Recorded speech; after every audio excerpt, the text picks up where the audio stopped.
ക്രിസ്തീയ ആത്മീയ ശുശ്രൂഷകളിലെ വളരെ പ്രധാനപ്പെട്ട ഒരു ശുശ്രൂഷയാണ് ബന്ധനമോചന പ്രാർത്ഥനകൾ അല്ലെങ്കിൽ ബന്ധനമോചന ശുശ്രൂഷകൾ. ഇതിൽ പങ്കെടുക്കുന്നവർ അറിഞ്ഞിരിക്കേണ്ട പ്രധാനപ്പെട്ട ചില കാര്യങ്ങളുണ്ട്. അതായത് ബന്ധന പ്രാർത്ഥനയിൽ പങ്കെടുക്കുക, ആ ശുശ്രൂഷയിൽ പങ്കെടുക്കുക എന്ന് പറഞ്ഞു കഴിഞ്ഞാൽ അത് നമ്മുടെ ആത്മീയ ജീവിതത്തിൻ്റെ ആത്മീയ യുദ്ധത്തിൻ്റെ തുടക്കമാണ്, അല്ലാതെ അവസാനമല്ല.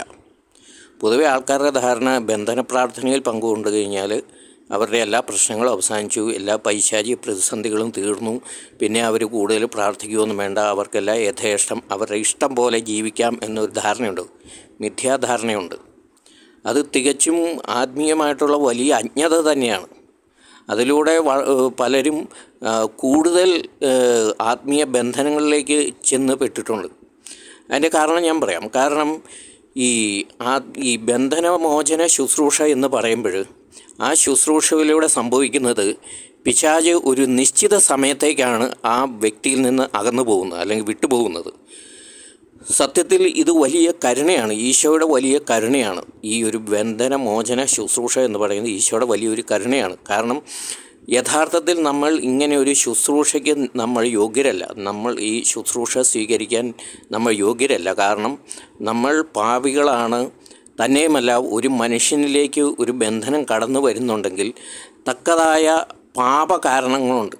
ഒരുപക്ഷെ ആ വ്യക്തിയുടെ സ്വന്തം പാപം മൂലമാകാം, അല്ലെങ്കിൽ തലമുറകളിലൂടെ കടന്നു വന്നിരിക്കുന്ന പാപങ്ങളാകാം. അല്ലാതെ ഈ രണ്ട് പ്രധാനപ്പെട്ട കാരണങ്ങളിലല്ലാതെ ഒരു വ്യക്തിയിലേക്ക് തിന്മയുടെ ബന്ധനങ്ങൾ കടന്നു വരുന്നില്ല. പിന്നീട് ഉള്ള സാധ്യത എന്ന് പറയുന്നത്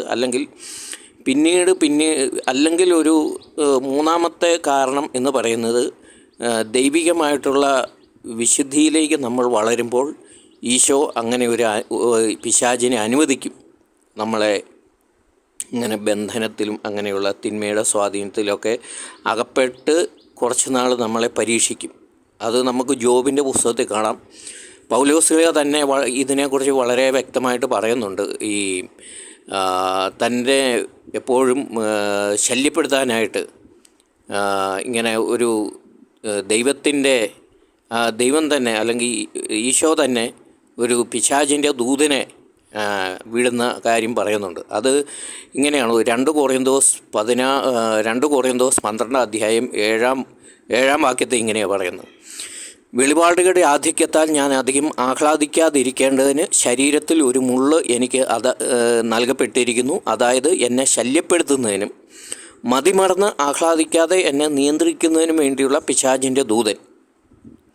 അതായത് ഒരു മനുഷ്യൻ ഈശോയുടെ അടുത്ത് കഴിയുമ്പോൾ അവൻ അഹങ്കാരിയായി ആത്മനാശം സംഭവിക്കാതിരിക്കാനായിട്ട് ആ മനുഷ്യനിലേക്ക് എന്തെങ്കിലുമൊക്കെ ഒരു തിന്മയുടെ സ്വാധീനം ഈശോ കടന്നു ചെല്ലാനായിട്ട് ഈശോ അനുവദിക്കാറുണ്ട്. നമുക്ക് വിശുദ്ധരുടെ ജീവചരിത്രം പരിശോധിക്കുമ്പോൾ നമുക്ക് കാണാം. ഇപ്പോൾ അൽഫോൻസാമയുടെ ആണെങ്കിലും അല്ലെങ്കിൽ മറ്റു വിശുദ്ധരൊക്കെ ആണെങ്കിലും ഇങ്ങനെയൊക്കെ പരീക്ഷണങ്ങൾ നടന്നതായിട്ട് നമുക്ക് കാണാം.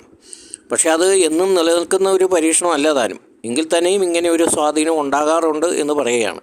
അപ്പോൾ ഞാൻ പറഞ്ഞു വന്നത്, പ്രധാനമായും സാധാരണ മനുഷ്യരിൽ തിന്മയുടെ സ്വാധീനം അല്ലെങ്കിൽ ബന്ധനം ഉണ്ടാകുന്നതിനുള്ള സാധ്യത എന്ന് പറയുന്നത്, ഒരു സാധ്യത എന്ന് പറയുന്നത് അവനവൻ്റെ സ്വന്തം തിന്മയുടെ പ്രവൃത്തിയുടെ പാപത്തിലൂടെ കടന്നു വന്നിരിക്കുന്ന തിന്മ, അല്ലെങ്കിൽ തങ്ങളുടെ തലമുറകളിലൂടെ കടന്നു വന്നിരിക്കുന്ന തിന്മയുടെ സ്വാധീനം. ഈ 2 സ്വാധീനമാണ് പൊതുവെ എപ്പോഴും കാണുന്നത്.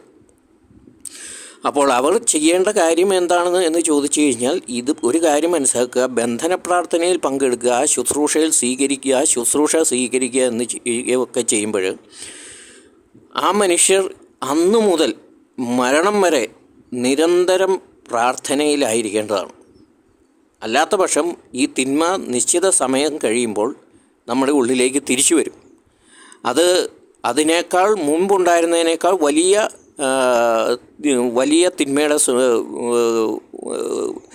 തിന്മകളുടെ ശക്തിയുമായിട്ടാണ് അത് തിരിച്ചു വരുന്നത്. അത് ഈ മനുഷ്യനെ വലിയ ആത്മനാശത്തിലെത്തിക്കും. അതിൻ്റെ ഉദാഹരണമാണ്. അതിനുള്ള കാര്യം ഈശോ തന്നെ പറയുന്നുണ്ട്. മത്തായിയുടെ സുവിശേഷം 12 അധ്യായം 43 മുതൽ 45 വാക്യം വരെ ഈ അശുദ്ധാത്മാവിൻ്റെ തിരിച്ചുവരവിനെക്കുറിച്ച് വളരെ വ്യക്തമായിട്ട് അതിനകത്ത് പറയുന്നുണ്ട്. അതായത് അതിങ്ങനെയാണ്: അശുദ്ധാത്മാവ് ഒരു മനുഷ്യനെ വിട്ടുപോകുമ്പോൾ അത് ആശ്വാസം തേടി വരണ്ട സ്ഥലങ്ങളിലൂടെ അലഞ്ഞു നടക്കുന്നു, എന്നാൽ കണ്ടെത്തുന്നില്ല. അപ്പോൾ അതും പറയുന്നു, ഞാൻ ഇറങ്ങിപ്പോന്ന എൻ്റെ ഭവനത്തിലേക്ക് തിരിച്ചു ചെല്ലും. അത് മടങ്ങി വരുമ്പോൾ ആ സ്ഥലം ആളൊഴിഞ്ഞും അടിച്ചു വാരിയും സജ്ജീകരിക്കപ്പെട്ടും കാണുന്നു. അപ്പോൾ അത് പുറപ്പെട്ടു ചെന്ന് തന്നേക്കാൾ ദുഷ്ടരായ 7 ആത്മാക്കളെ കൂടി തന്നോടൊത്ത് കൊണ്ടുവരികയും അവിടെ പ്രവേശിച്ച് വാസമർപ്പിക്കുകയും ചെയ്യും. അങ്ങനെ ആ മനുഷ്യൻ്റെ അവസാനത്തെ സ്ഥിതി ആദ്യത്തേതിനേക്കാൾ ശോചനീയമായി തീരുന്നു. അപ്പോൾ ഇതാണ്, അതായത് നമ്മൾ ഈ ബന്ധനമോചന ശുശ്രൂഷ പ്രാർത്ഥനയൊക്കെ സ്വീകരിച്ചു കഴിഞ്ഞാൽ നിരന്തരം നമ്മുടെ ആത്മീയ യുദ്ധത്തിൻ്റെ ആരംഭമാണ് അവിടെ.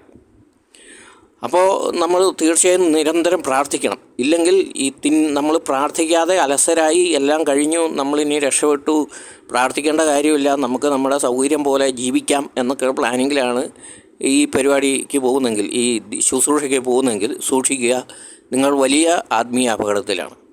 ഞാൻ ഇഷ്ടംപോലെ കണ്ടേക്കുന്ന കാര്യങ്ങളാണ് ഇതൊക്കെ. എനിക്കറിയാം, എൻ്റെ ഒരു അനുഭവത്തിൽ ഒരു വ്യക്തി ഇങ്ങനെ ധ്യാനം കൂടി, ഒരു വർഷം വന്ന് ധ്യാനം കൂടി, അപ്പോൾ മദ്യപാനം മാറി, അയാൾ വീട്ടിൽ പോയി. പിറ്റേ വർഷം ഇയാൾ വരികയാണ്, ഇയാളെ പിടിച്ചു കെട്ടിക്കൊണ്ടാണ് വരുന്നത്. അപ്പം അവർ കൂടെ കൊണ്ടുവന്നവരോട് ചോദിച്ചപ്പോൾ പറഞ്ഞു, ഇയാൾ ഒരു വർഷത്തോളം ഏറെക്കുറെ മദ്യപാനമൊക്കെ നിർത്തിയായിരുന്നു, ധ്യാനമൊക്കെ കൂടി. പക്ഷേ ഏതോ ഒരു എന്തോ ഒരു സാഹചര്യത്തിൽ വിവാഹമോ അങ്ങനെ എന്തോ സാഹചര്യത്തിൽ ഇയാൾ ഏതോ ഒരു കൂട്ടുകാരൻ്റെ വീട്ടിൽ പോയി ഒരല്പം മദ്യം കഴിച്ചു. പിന്നെ ഇയാൾ മദ്യപാനം നിർത്തുന്നേ ഇല്ല, പണ്ട് കുടിച്ചുകൊണ്ടിരുന്നതിനേക്കാൾ ഇരട്ടി മദ്യമാണ് കഴിച്ചുകൊണ്ടിരിക്കുന്നത്. തന്നെയല്ല, ഇയാൾ മദ്യം കഴിക്കുമ്പോൾ പിന്നെ ഇയാളിലേക്ക് വേറെ എന്തൊക്കെയോ ഇയാളുടെ സ്വഭാവമല്ല പിന്നെ കാണിക്കുന്നത്. ഭയങ്കര മോശപ്പെട്ട ഒരു മനുഷ്യൻ്റെ, ഇയാളുടെ സ്വഭാവമായിട്ട് യാതൊരു സാമ്യവുമില്ലാത്ത ഒരു മനുഷ്യൻ്റെ സ്വഭാവമാണ് ഇയാൾ പ്രകടിപ്പിക്കുന്നത് എന്നൊക്കെ പറഞ്ഞാണ് ഇയാളെ കൊണ്ടുവന്നത്. അപ്പോൾ ഇയാളോട് ഇങ്ങനെ ധ്യാനമൊക്കെ കൂടി പിന്നീട് ഇയാൾ പോയി. എന്ത് തന്നെയാണെങ്കിൽ അപ്പോൾ ഇതാ പറഞ്ഞത്, തന്നേക്കാൾ ദുഷ്ടരായ 7 പേരെ കൂടി, 7 അശുദ്ധാത്മാക്കളെ കൂടിയാണ് പിശാച് കൂട്ടിക്കൊണ്ടുവരുന്നത്. ഇതൊക്കെ ഇഷ്ടംപോലെ അനുഭവങ്ങളുണ്ട്.